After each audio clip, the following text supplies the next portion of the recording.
David, 12 to 17, it sounds like a lot, yet it would only be the most in 4 years. Can our infrastructure handle it now?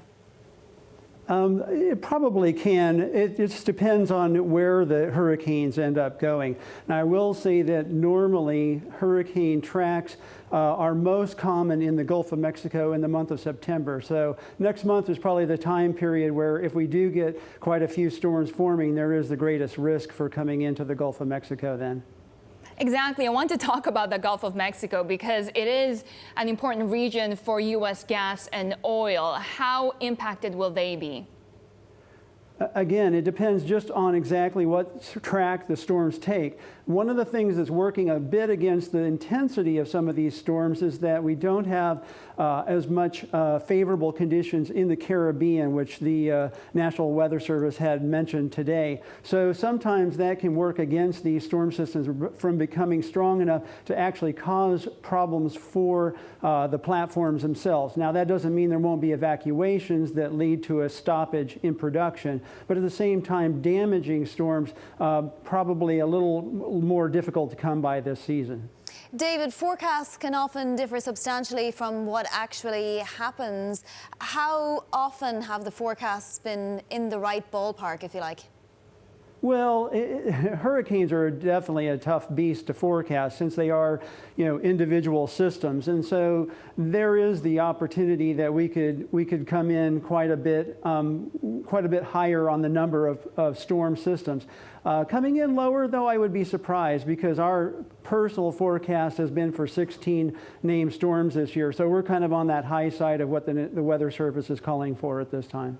David, Florida is the world's second largest producer of orange juice. So how will these hurricanes affect the region and as well orange juice production?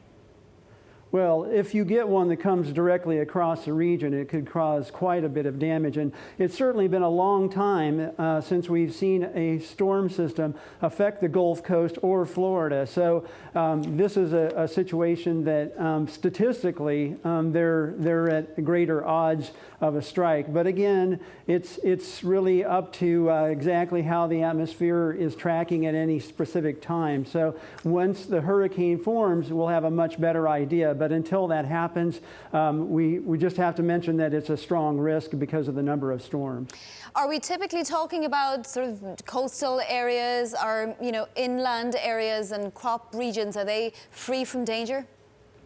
Well, for the citrus crop, there's not much protection for them because there's not a whole lot of inland to begin with, and there's not any topography to really slow the storm and weaken the storm as it comes across. So the citrus crop, even if it was just a moderate hurricane, could still incur quite a bit of damage.